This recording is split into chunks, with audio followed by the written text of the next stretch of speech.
Hi there.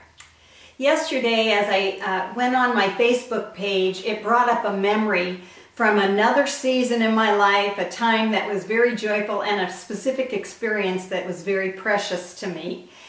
And I burst into tears because that experience is over, that season is gone, it will never be again.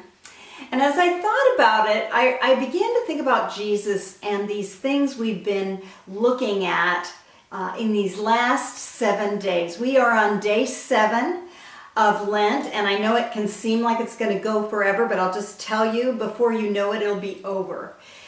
But we've been looking a lot at Jesus as the man of sorrows, the one acquainted with grief. And one of the things I've uniquely seen this year is how he must have been grieving the loss of those experiences with his disciples.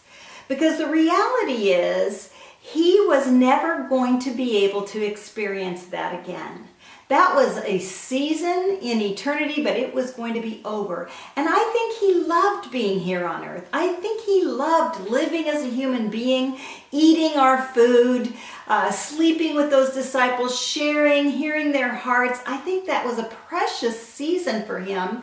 And though he was going to glory and nothing could be better than that, I still think part of his grief was the grief over what he was losing. And even today, as we read about Judas coming and kissing him, it says Jesus looked at him with sorrow. And so during Lent, we can look at Jesus as the man of sorrows, acquainted with grief.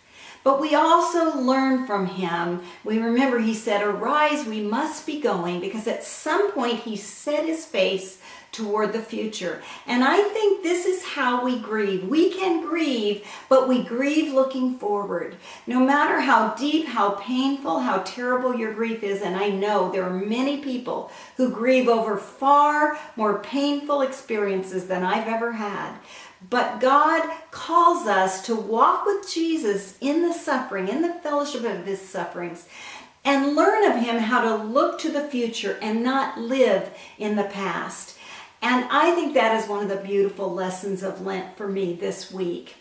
I hope you're having a really blessed time. I just want to encourage you, if you feel like you've wanted to give up because you already failed, if you were fasting or any of that, and you feel like it's just not gone well, start over today, because it's never too late. And Jesus wants to give you grace for this amazing journey, and you'll be glad you did. Have a great week, and I'll see you in a week.